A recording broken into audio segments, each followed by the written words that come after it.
Hiking starts serene. Clear trails, fresh air, and views that promise reward. But some paths lead where no map can warn. In this video, we're uncovering 6 gruesome hiker fatalities ever recorded, each proving that the wilderness destroys in ways rescuers never forget. It was May 17th, 2015, in Yosemite National Park, California. At first glance, it felt like a typical early summer weekend in the park. Yet beneath the clear skies and warm air, the combination of slick stone and heavy water created conditions where one misstep could not be undone. Michael Harris was 31 and lived in Fresno. He worked as a paramedic, accustomed to responding to crises where quick judgment meant survival. Hiking was his counterbalance, a way to reset after long shifts filled with emergencies. Friends knew him as steady and practical, someone who handled risk with calm logic rather than impulse. He often organized weekend outings, trusted to lead routes safely and keep others within limits. For the Yosemite trip, Michael brought along 2 fellow paramedics. They had prepared for a strenuous day hike, packing water, snacks, and basic first aid supplies. The route to Nevada Fall was straightforward but demanding. Steep granite steps, exposed edges, and sections slickened by spray from the river. Warning signs were posted along the trail, cautioning visitors to stay on dry rock and avoid venturing close to the water. Rangers emphasized every season that the polished granite could be as dangerous as ice. The group started their ascent early, pausing frequently to take photos. Crowds moved steadily up the mist trail, weaving around slower hikers. By late morning, they reached the final climb toward Nevada Fall. The force of the river was obvious. White water pounded against the rock ledge before plunging hundreds of feet below. The air was damp, the stones around them slick with condensation. Friends later recalled that Michael seemed relaxed, remarking that the power of the falls never failed to impress him. As they approached a viewpoint near the top, one of his co-workers noticed him stepping onto a wet boulder slightly off trail. It gave a better angle of the waterfall, but was visibly covered in spray. He cautioned him to stop, but Michael kept moving, balancing carefully as he adjusted his footing. Other hikers nearby hesitated, sensing the risk, but the moment passed quickly. Within seconds, his shoes slipped on the polished granite. Witnesses described a sharp, sudden slide. Michael's body skidded down the slope, his hands grasping at smooth rock that offered no hold. He collided with the edge, tumbling over before dropping more than 40 feet. The impact was violent. His head struck first on a jagged outcrop, followed by his torso twisting unnaturally. Blood spattered against the stone, pooling below as his body convulsed briefly. His left leg was torn open, bone clearly visible. The fall silenced the crowded trail, replaced by screams as people realized what had happened. His co-workers rushed toward the edge but were blocked by steep rock and rushing water. Other hikers tried to descend a parallel path to reach him, but the terrain was too hazardous. From above, he could be seen lying motionless, chest no longer rising. A nearby visitor called Park Dispatch, reporting severe trauma and possible fatality. Rangers arrived within minutes, but by the time they secured ropes and reached his position, Michael showed no signs of life. The body was airlifted out later that afternoon by helicopter, drawing a crowd of silent hikers who had stopped along the trail. Many stayed until the thrum of the rotor faded, then continued upward, stepping carefully on the same slick stone. Michael's gear was returned to his family, still damp with spray from the falls. His name was later added to an internal list rangers keep of accident victims, a record not shared widely, but reviewed each spring before warnings are reprinted for a new season of visitors. It was June 11th, 2016, in Banff National Park, Alberta. Summer had drawn hikers in large numbers, but as the sun lowered, shadows stretched across the path. and the wilderness took on a quieter, more guarded presence. The silence of late afternoon, broken only by bird calls, masked the risk that lay just beyond sight. Daniel Fraser was 27 and lived in Calgary. He worked as a paramedic, often balancing the strain of night shifts with long weekends outdoors. Friends described him as measured, practical, and deliberate in stressful moments. Traits that had made him reliable both on the job and on the trail. Hiking was not only recreation, but also a means of regaining equilibrium after hours of emergency work. He carried confidence in his skills, believing that preparation and composure could steady almost any situation. His companions that day were two close friends from university. The Lake Minnewanka Trail was considered moderate, drawing both tourists and seasoned hikers. The terrain alternated between shaded forest and wide stretches of lakeside path, with signs posted about seasonal bear activity. Carrying day packs with water, food, and a canister of bear spray, they were reasonably prepared.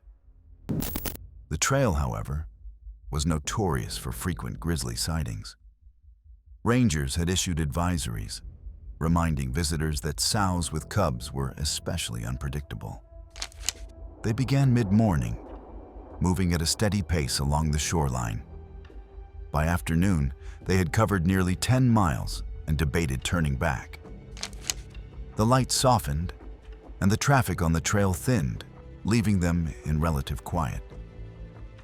One friend later recalled a growing unease, noting scat on the path and claw marks on a tree trunk they passed.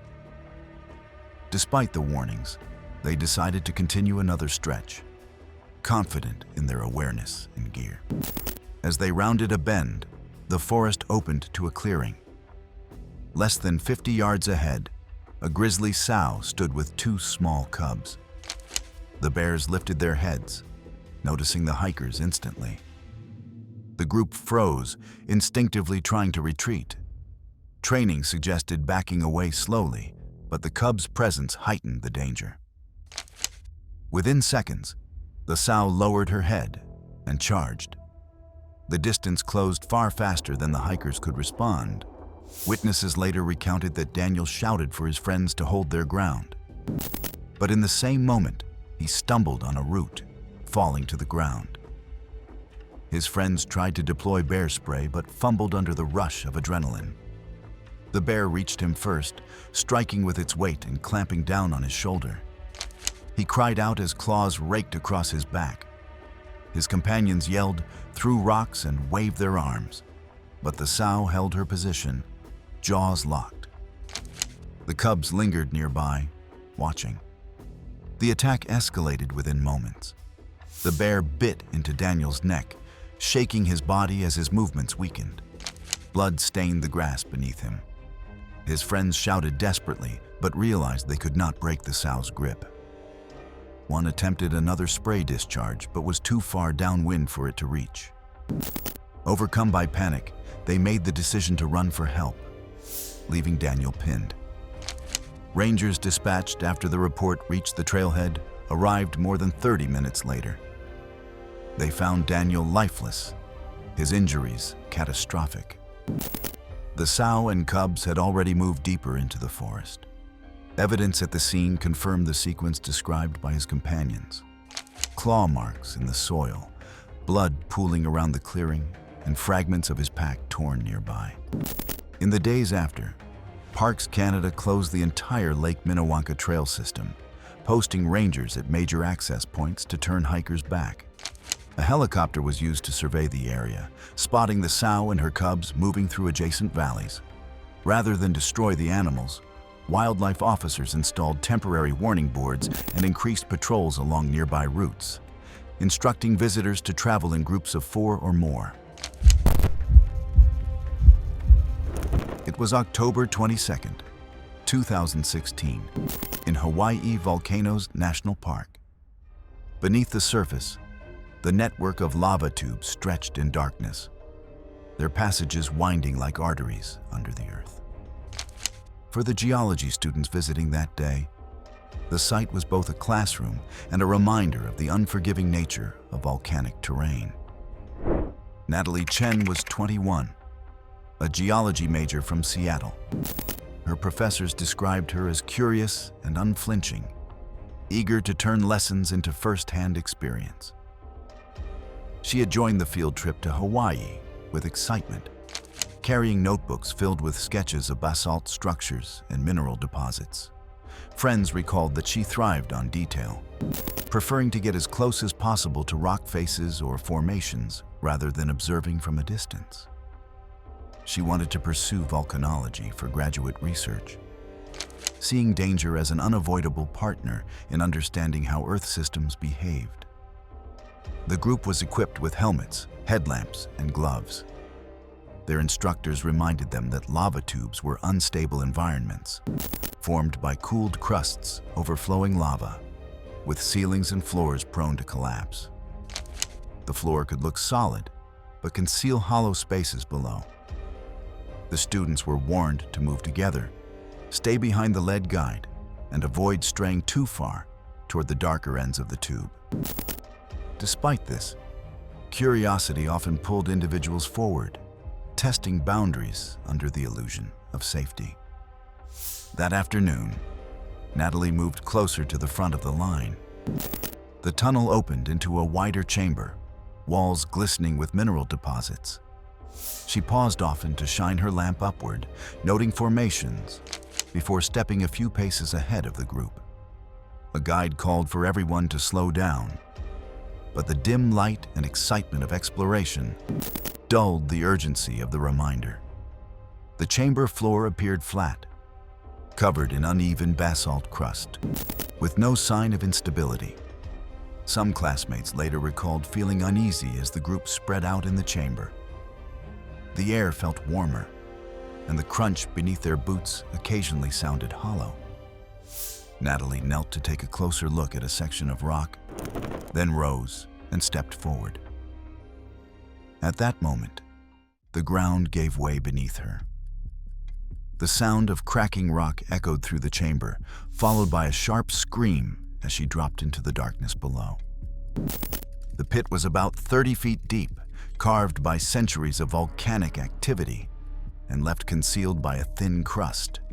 Witnesses rushed to the edge, their headlamps revealing jagged basalt spires protruding upward.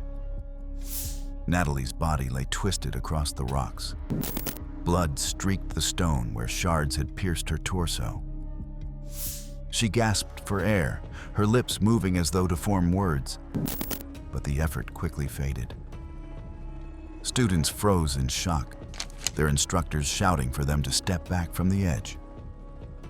Rescue calls were made immediately, but reaching her was impossible without technical gear. Park rangers and a specialized cave rescue team arrived hours later, lowering themselves carefully into the pit. By then, Natalie showed no signs of life. Her body was lifted out after midnight, wrapped to shield classmates from further trauma. In the weeks after the trip, classmates described struggling with what they had witnessed. Some avoided geology labs altogether, unable to separate coursework from the memory of the lava tube. A few met regularly with faculty for support sessions, while others quietly dropped the field portion of their studies. The National Park Service later issued a report attributing the fall to a concealed lava crust that collapsed under weight, noting the chamber where it occurred would be closed indefinitely. It was July 28, 2017, in Snowdonia National Park, Wales. The mountain ridges were partly shrouded in low clouds. The forecast had warned of a front pushing in from the Irish Sea, but the trail still carried a steady trickle of hikers. And for one climber, the day's ascent would end in tragedy. Hannah Price was 34, a school teacher from Manchester. She was known among her students for running an after-school hiking club, teaching navigation skills and encouraging confidence outdoors. Hiking became part of her identity, a way to combine her love of teaching with her own need for quiet away from city life. Friends said she approached mountains with optimism rather than fear, preferring to focus on their beauty instead of their risk. Though experienced on British hills, Hannah was not a technical mountaineer. Snowdonia's terrain is rugged, with ridges of loose scree, slick granite slabs, and weather that can shift abruptly. Gleeder Fach, her chosen route, required steady footing and an awareness of exposure to wind. She carried a light waterproof, a day pack, and food, but not heavier survival equipment. Her plan, like many day hikers, was to move quickly and descend before conditions deteriorated. That morning, Hannah set out alone. At the trailhead, she exchanged brief words with other climbers who mentioned the storm warning.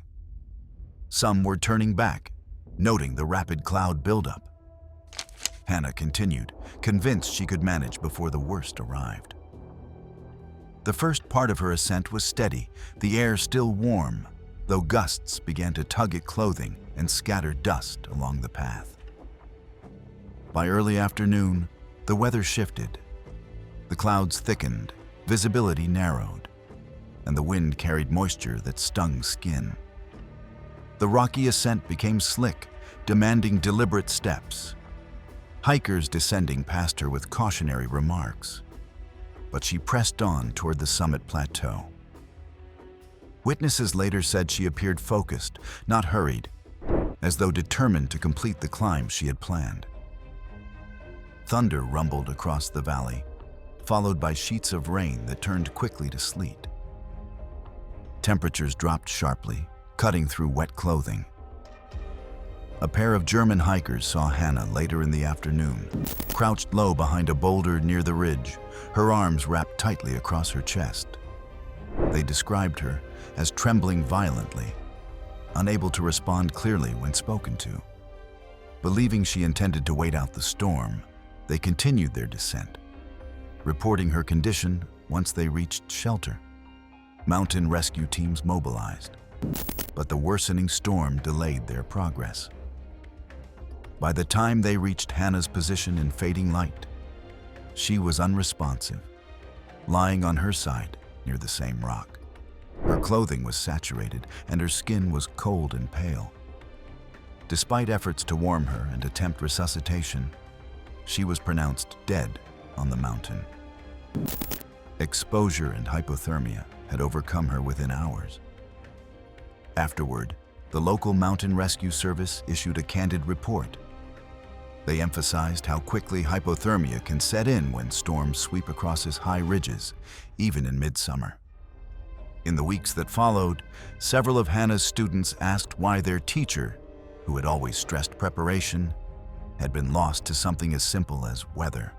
Staff at her school organized a talk by local mountain rescue volunteers who explained how fast storms in Snowdonia can turn dangerous.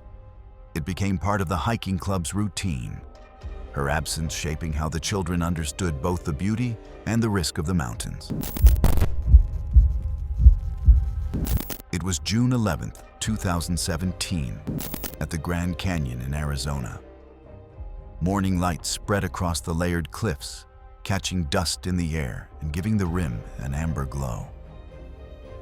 The South Kaibab Trail was already filling with hikers, but beneath the quiet grandeur of Ooh-Ah Point, the rock was brittle and the drop unforgiving.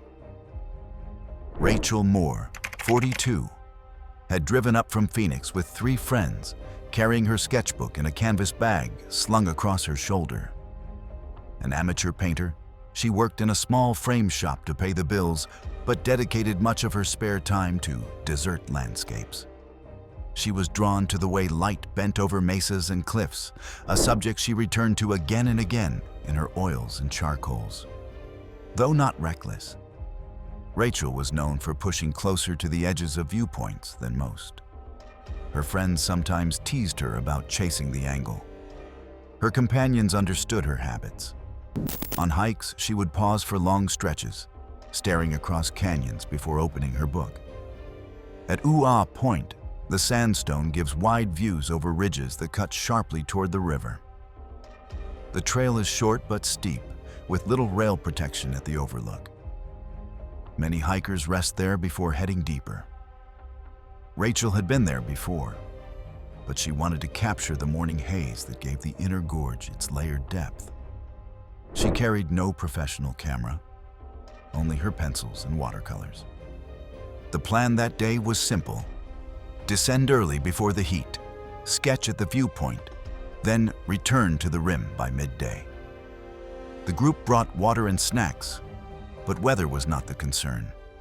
The greater risk was the edge itself, where crumbly rock extends past the firmer trail.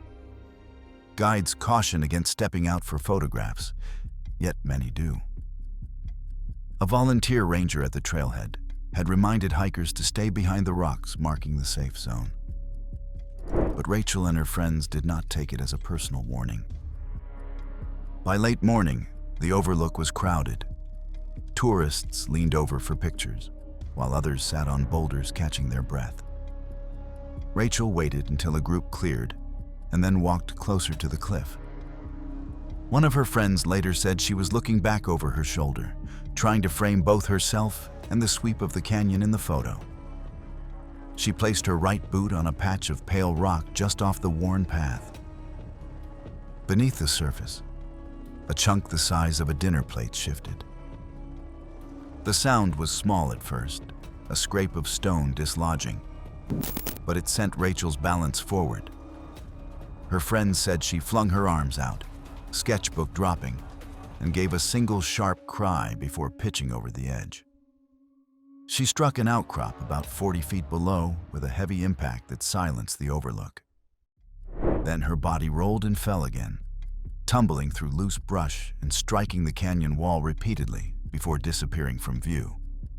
Some hikers screamed, others froze, but no one could reach her. Rangers were alerted by radio within minutes. A helicopter crew located her body lodged against a ledge several hundred feet down. The assessment was quick. She had been killed instantly by the first major impact. Visitors at the overlook were ushered back as recovery efforts began. The official incident summary listed the cause of death as multiple blunt force trauma resulting from accidental fall. The report noted that the rock at Uaa Point shows signs of erosion and instability, with several prior slips recorded in the same area. Investigators confirmed that weather was not a factor, and that the victim was wearing appropriate footwear for day hiking. The case was filed as an accidental fatality, later added to the park's annual statistics on canyon deaths. Her parents held a small service in Phoenix, where her unfinished canvases were displayed instead of flowers. It was August 18th, 2018, in Zion National Park, Utah. Overhead, the sky above the canyon appeared calm, but miles upstream storms were forming beyond view. The slot's beauty, narrow and enclosed, carried the same risk it always had. There was nowhere to go if the river rose.